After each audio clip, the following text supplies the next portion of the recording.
Once again, if you guys like the content that we provide, then be sure to subscribe today to the channel so you don't miss any of the upcoming uploads. We have just wrapped up the Thunder Valley Nationals here from the Bristol Dragway, courtesy of our friends from Peak Performance. Be sure to sign up down below for the Peak Squad email list, where you're going to find a bunch of behind-the-scenes content, not just from us, but all their other partners that Peak Performance has. Thank you so much to them for being able to send us down here for this weekend's event. And without further ado, let's get into the video.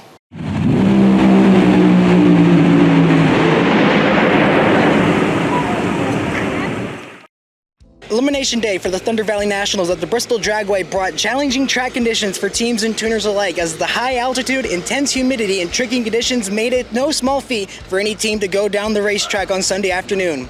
Lane choice became critical for all top field teams, as the right lane turned into a death sentence as we head into Sunday morning. Barely anybody made a clean run in the lane, as Dan Mercier and Tony Stewart both gave Steve Torrence a run for his money in their matchups, but would still fall short and pack it up early. The insanity that was Funny Car and Epping followed the teams into Bristol, as once again round one became a nightmare for anyone in the top half of the qualifying order, including Austin Prock, whose worst nightmare would once again be Buddy Hull, who took out Prock after a safety device in the car shut him off towards the finish. For Buddy Hull, his immense high would turn into a low as well, as during his round two race against Paul Lee, the pair's chutes would fail to deploy and he would fly into the sand trap and crash into the net, where he would immediately hop out of the roof. The war between KB Titan and Elite Motorsports will reach a boiling point today after last night's announcement of Erica Ender's Q4 run being thrown out after the tech department found that they were using a bead liner on her rear tire. After her round two loss to Greg Anderson, Chase Freeman of the Elite Motorsports and DJ Minter of the KB Titan Racing team would get into a verbal dispute that turned to an all-out shoving match between the two parties. Meanwhile, Greg Anderson would break another milestone for his career, as by winning his semifinal matchup against David Quadra, he became the second driver in NHRA history to win 1,000 rounds of competitions, with the only other driver being John Force. And in Pro Stock Motorcycle, Vance and Hines would run roughshod as the trio of Gage Herrera, Richard Gadson, and Braden Davis would all advance to the semifinals, with Braden Davis recording the fastest run of the weekend with a 6:83 with a 1, continuing the monumental weekend he has had so far in his second ever professional start. Protect your vehicle with Peak Original Equipment Technology. Our formulas match the vehicle manufacturer's technology requirements so that we have the perfect match for every vehicle. And in Pro Stock Motorcycle, Braden Davis, being the #1 qualifier with only 13 bikes on the property, would have a bye in round number 1. In that run, he would record the quickest ET of the event with a 6:83 with a 1. In round number 2 is where the craziness would start to happen. Braden Davis would advance to his first semifinal, defeating Gianna Evaristo, who fouled out during her race, and then the major upset with Chase Van Sant taking out Matt Smith, beating him on a miles ahead of a whole shot. Matt Smith recording a 1:35 reaction time to Chase Van Sant's 007. In the semifinal round, lightning will not strike again. Chase Van Sant went 002 red, allowing Richard Gadson to advance to the final round, where he would meet up with none other than Gage Herrera, who would defeat Braden Davis, whose incredible weekend came to an end when he double clutched on the starting line and fouled out before he even had a chance to try and steal the win. In that final round, with Gage Herrera having lane choice, Richard Gadson would launch off the starting line and hang on to score his first ever NHRA national event win on a hole shot at the Thunder Valley Nationals, brought to you by Peak Performance. And in Pro Stock, the only highlight of round 1 would be Matt Hartford, who pushed through the beams in his round 1 matchup against Derek Kramer, launching off the starting line a mile before the tree even activated, allowing Derek Kramer, who barely made it into the show, to advance to round 2, where he would lose to David Quadra, who advanced all the way to the semifinals, who came just short of defeating Greg Anderson, who scored his 1,000th win in Pro Stock history. His big highlight of the day would come in round 2 against Erica Enders. Erica Enders, who, like we said at the beginning of the show, was disqualified, had her Q4 run due to a bead lining being found in the rear tire. That created a whole controversy overnight on Facebook between the two teams, which came to a boiling point on the starting line when the two teams finally went at it, when they went face to face, with the likes of Chase Freeman and DJ Martin of the two teams going at it, which resulted in almost a brawl underneath the tower. In the final round, it would be, again, the KB Titan duo of Dallas Glenn and Greg Anderson. Greg Anderson would square the tires early in the run in red light as well. Greg Anderson would run it down the racetrack to score his 110th win of his Pro Stock career. In funny car, the insanity that came from the New England Nationals in Epping followed the teams in Bristol, as once again anybody qualifying in the top half should count their lucky stars if they're able to escape with a round 1 win. Austin Prock went out in round 1 when his car shut off and he lost traction at the top end, allowing Buddy Hall to sneak around and steal the win. Jack Beckman smoked early in his run. Julie Natas, in her first ever professional NHRA start in a funny car, scores her first round win. Bob Tasker III, the first pair out of the entire event, smokes at a half track, clicks it off. Daniel Wilkerson goes around to take the win, and Bob Tasker III admits this is the last run for that chassis, as they have a new one being built that will be ready next weekend in Virginia. Alexa Joy, the number 2 qualifier, loses traction, allowing Dave Richards to go around and steal the win. Dave Richards had an incredible afternoon, as in round number 2, he defeated Cruz Pedregon, who had the lead all the way up until the final half of the racetrack when the cars shut off towards the finish, allowing Dave Richards to sneak around for the round win. In the semifinals, his lucky day would come to an end as Ron Capps would score the victory, as Dave Richards smoked the tires instantly and Capps' car got lucky, shutting off at the top end. Didn't have to worry about having him come around. As for his opponent in that final round, it would be Paul Lee, the winner back from the Arizona Nationals. Now, because of the fact that Ron Capps shut the car off early, it gave Paul Lee the lane choice for the final round, which was crucial for all the Nitro teams all day long, as Paul Lee chose the more favorable left lane, but due to 2 major rainstorms, it might have actually evened it up for Ron Capps, who was able to sneak around and steal the win from Paul Lee, his first since the 2023 U.S. Nationals. And lastly, in Top Fuel, the name of the game was lane choice, as anybody who was in the left lane was almost guaranteed a victory in their pairing. If you look through the order, Tony Storr had the left lane, Clay Milliken, Steve Torrence, Justin Ashley, Brittany Force, Sean Langdon, and Josh Hart. Anybody who was in the right lane smoked the tires except for Dan Mercier, who gave Steve Torrence a run for his money, only losing the race by 20 feet. Again, it would be the same thing in round number 2. Steve Torrence would defeat Clay Milliken. Justin Ashley would defeat Brittany Force. Sean Langdon would pop the supercharger off the car, while Josh Hart smoked it early. Meanwhile, Tony Stewart, due to the fact that there being a only 14th Top Fuel field, had a bye run around number 2, and the crucial moment for the day for him that would cost him a shot at the win would be when he lost the hole early in the run. The team shut it off knowing they weren't going to be able to beat Steve Torrance's time. He loses lane choice in the semis, which again cost him fatally in a semifinal matchup against Steve Torrence, as although he became the second driver to make it through the right lane, he lost his race to Steve Torrence by only 14 inches, allowing Steve Torrence to advance to the final round against Justin Ashley, where he would score his first win since the 2024 Northwest Nationals in Seattle, Washington.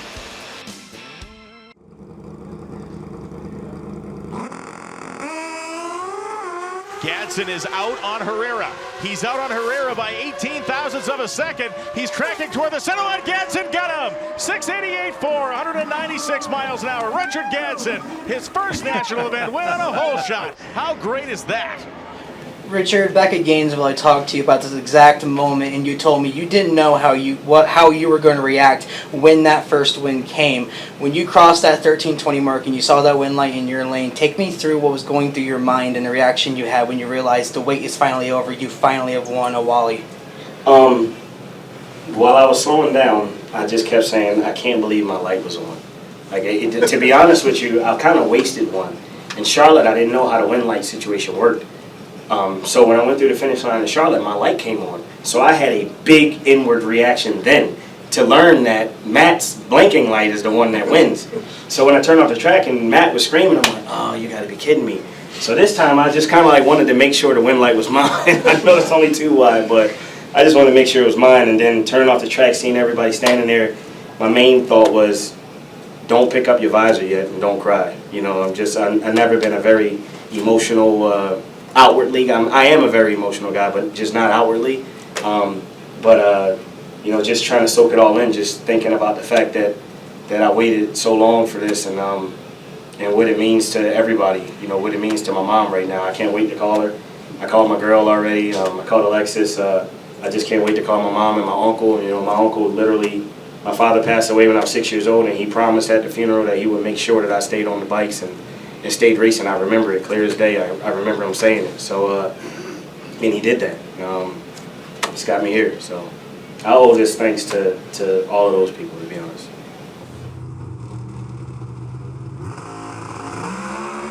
Red light start, and Dallas Glenn shook the tires. So Greg Anderson, with round win 1001, collects another victory here at Bristol Dragway, the place where he got his first, and he does it by setting low ET of 6:62.3 for Greg Anderson. What a moment here. It was back in 2001 when he won his first race, and it is now race win.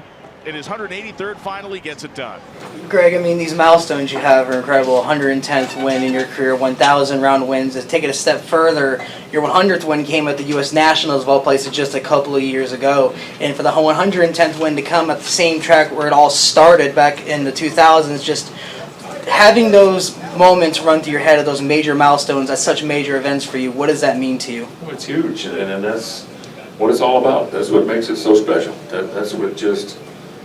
it makes this whole deal that we work so hard at this deal. It's so competitive, it's so tough, but that's why we do it for days like that, those special days like that. They mean everything, and you know, they tack 3 or 4 more years onto your career when you get a day like that. You want to dig again, you want to dig harder because you want that feeling. That's a great feeling, and you know, I've been very fortunate to have a lot of great days like that, those special moment feelings. So lucky man, and like I said, just enough magic at this place that I could probably call it a career after today, but I'm not quite ready yet.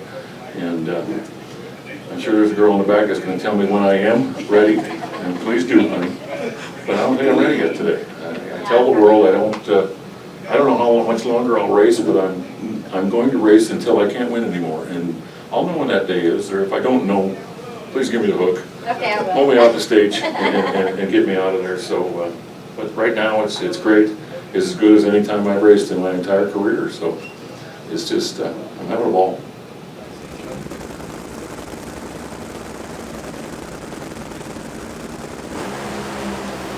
The header flames up. Both cars ripping down the drag strip, and it's once again Ron Capps. Unbelievable, the 8th win here. 395.7 beats a 396.7. 328 miles an hour. Why does anybody else bother showing up? Ron, I've talked to you in the past about the gap that you had winning. You were trying new things on this car. You were trying to get yourself back up to where you were when you won championships. It's crazy to think that the last time you won was the Snake car in 23 at Indy. You just kind of talk about, you know, the hurdles that you had to go through just to get back up to this top step. And does that kind of make this win mean that much more to you than it has in the past? Yeah. Again, this sport is, especially fuel cars, are dependent on a good pack of clutch discs. I mean, everybody makes the same horsepower, basically. All right, so Rob Bonifani makes most of them for most of the teams, and we don't have Colettas and Force and all those teams buy hundreds and hundreds of thousands of dollars of them, and I can't do that, but they do, and then they get to pick of the litter, and we kind of have to pick and choose. But Rob Bonifani helped us in a way that helped Guido get what he wanted, and same situation in Phoenix, helped us out. But that was the whole thing from last year. It was Rob Bonifani helping. It's not like we had clutch disc problems. We were needing a certain thing that Guido wanted, and Rob Bonifani helped. And so it's great. When Guido gets a handle on it, it's a fun car to drive like it was there. And the struggles, like I said, I never even for a second. I mean, every Monday morning when I got to talk to Napa, they never question anything I'm doing. I never question what Guido's doing. And that is huge to have a sponsor that doesn't call up and go, hey, what's going on? And they have all the confidence that we're doing the right thing. And then we finished 3rd in the world. It didn't even seem like we had that kind of year. And next thing you know, we trudged through the countdown and finished number 3 in the world. That was those moments where you go, man, that's why I love this team.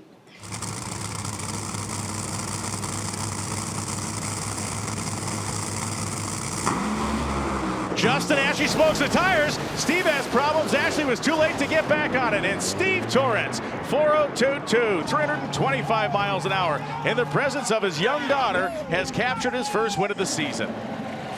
Steve, I've heard drivers, other legends of the sport, say in the past that when those wins stop coming as frequently as they do, they realize that they sometimes forget the moment that they're in and appreciate the wins that they have. For you, you talked about how long of a road it is just to get back here. It's been almost a year since you've won the last race, and even then it was longer before that. To finally get that monkey off your back and have another Wally to add to your mantle, does this win mean a lot more to you now that you fully appreciate what it means to win a national event again? I wouldn't say that we ever didn't appreciate a win. And we've won at least one race every year since, I think, 2012. So we've had a lot of success. I mean, I've had years where I won 11 out of 22 or 11 out of 23 races a couple different times. So you may take that for granted, but it does put it into perspective that this is a lot more difficult than what it seems from the outside, especially cars that are going out and winning 4, 5, 6 races or more. It shows the hard work and just everything that they're doing is right, and then you still, in addition to that, have to have the brakes. You have to have lane choice. You have to have the luck fall on your side in the ladder. I mean, I say it's luck, but you kind of create your luck where you qualify, how well you are on race day, how consistent the car is, and what you do as a driver if you do your job. Because, I mean, the last couple of years, the car's been pretty inconsistent, and I've been pretty inconsistent as a driver, and it seems like the weekends that I was good, the car was not, and the weekends the car was good, I was not. And so it all has to come together, and I mean, this is a sport that the drivers get every bit of the recognition, but we're just one piece of the puzzle that makes all this happen. And I feel like a parrot when I say this, but yet again, probably the best race of the season so far. Top Fuel might have been the one exception because of the fact that the left lane became such a deciding factor in this race. Lane choice was just so crucial for everybody. But funny car, what else can you say about them? We thought all season long this was going to be the fourth pairing of Jack Beckman and Austin Prock running roughshod through the field. They had a bit of a slip up in Epping, and it followed them into Bristol as yet again Austin Prock loses round number 1, was furious with himself when he got out of the race car, thought he had the win in the bag, had the car shut off on him, and only was able to watch as Buddy Hull once again snuck around to steal the win from Austin Prock. Buddy Hull, you got to feel for the man. He came so close to having an incredible day, but it ended up really falling apart when in this exact lane, the parachutes would fail to deploy. He would only deploy as soon as he hit the sand trap, and he would go crashing into the net. The car heavily damaged from the looks of it. The body, only the front nose ripped off. That seems to be salvageable, but it's going to be a tough road ahead for the Jim Dunn Racing team to get that car ready for the Virginia Nationals in just a week's time. For Paul Lee, a real return to form for him with the fact that a lot of the big name drivers went out early. It really opened the door for him to maneuver his way back to another final round. He won back at Arizona, didn't really see the performance throughout the rest of the season up until now, but this was a big statement for him. Even though he came up short in the final round and got the runner-up, this could be a start to him to get back up into the points championship battle. He just passed to get into second. He's only behind, I believe, still Austin Prock, but you can't really say anything more about this guy. For Ron Capps, statement win for him. His team needed this. They were dying for this. The last time they won was in the Don Prudhomme Hot Wheels throwback car from the U.S. Nationals in 2023. So this was a major win for them. Hopefully this is a sign of things to come for them. They've worked really hard to get themselves back into this position where they can go out there, win races, and win championships. And if they can do that, then maybe they can finally give Austin Prock and Jack Beckman a run for their money. For Matt Hagan, a struggling weekend once again. Another round 1 loss. This one's really going to hurt them. You hate to see it for the guys. Hopefully they're able to turn around. They seem really optimistic about where they are right now. A new crew chief leading the tuning role, even though he was an assistant crew chief the year prior, but still the kinks to work out. J.R. Todd, following off the momentum from his Epping win, run into the semifinals, came up just short in his race against Paul Lee, but a step in the right direction for them as they continue to build momentum in their championship chase as well. Pro Stock. People complain about Pro Stock a lot because of the fact it's, electronic fuel injection. Everybody's running a Camaro, yada, yada, yada. It got fun. It got really fun. It was fun all weekend with everything going on. The elite cars trying to get themselves back up to that pace. Only 300s behind the KB Titan cars now. The question is, after this qualification, is it really going to make that much of a difference? They have the race off in Virginia. They're really going to be slaving away. They're trying to find those 300s, but the question now is, with that bead lining, how much did that make a difference? The KB Titan guys weren't too skeptical about whether or not that was really going to help them, because it would help them in the early portions when they launched off, but with how much weight added to the rear of the car, it was going to cost them on the top end. So they're still going to have to try and figure out ways to find those 300s. Now with the bead lining gone, And this really reignited that rivalry once again. It was always there. It was just kind of more in the background on social media. This is the first time in a while we've seen it really at the forefront of you having a fight just underneath the tower and have Fernando Cuadra Sr. dragging one of the KB Titan guys away of DJ Martin and squeezing his face, giving him advice, telling him to calm down. I didn't even know what happened. I was all the way down on the top and along the fence watching the race. I couldn't see the video boards. I didn't know until I was getting texts like, hey, what happened with the fight? And when I went up there, they didn't really tell me much. It was only because of Jason Galvin up in the tower that anybody found out what actually happened. For Pro Stock Motorcycle, Braden Davis, double clutched on the starting line, was beating himself up. You could see it immediately when it happened.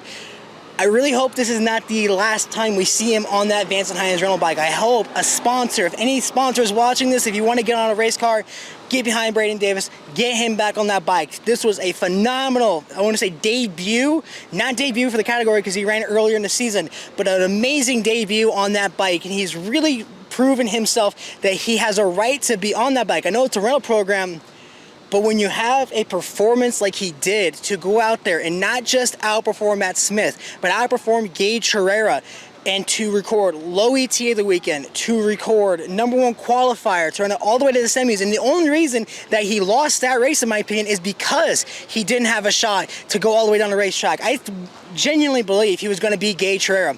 I had Gage Herrera picked to win that matchup on my drag racing bracket bonanza pick. By the way, anybody who won that, I don't know how the heck you keep picking these winners. You're picking the randomizer button. That's the only reason I got. But somebody sponsor that guy. Somebody get him back on that bike. Or at the very least, Andrew Hines, pull money out of your own pocket. Put that kid on the bike because we need him back in this class. We need him back in Virginia. We need him back in Norwalk. We need him back for the rest of the season because he has a right to be here, and he proved it with the performance he had this weekend. We're going to be at home for the Virginia Nationals. We'll be back live in person for the Summit Racing Equipment Nationals from Norwalk. And I'm so excited to get to go back to that racetrack. It's going to be an incredible time. Once again, thank you to our incredible friends over at Peak Performance who have supplied us the funding to be able to go out and do these things. They have made it so much easier. I cannot describe to you the help they have given us to be able to come out here and cover these events, and they're going to help us even more throughout the rest of the season. So, we're in the summer months, you need coolant, buy Peak. In the wintertime when it comes up, you need antifreeze, go buy Peak. Join the emailing list down below. Go show them the support. They are incredible people in the world of motorsports. Thank you so much to everybody at Peak Performance who has supported us all season long. Be sure to follow us on all social media pages down below. Mighty Mac 03 on Facebook, Twitter, Instagram, and TikTok. Be sure to subscribe. Be sure to hit the like button, hit the notification bell, all that fun stuff. Comment down below what you would rate the Thunder Valley Nationals. Thank you to everybody who said hi to me this weekend. And until next time, this is Mighty Mac. We'll see you in the next video.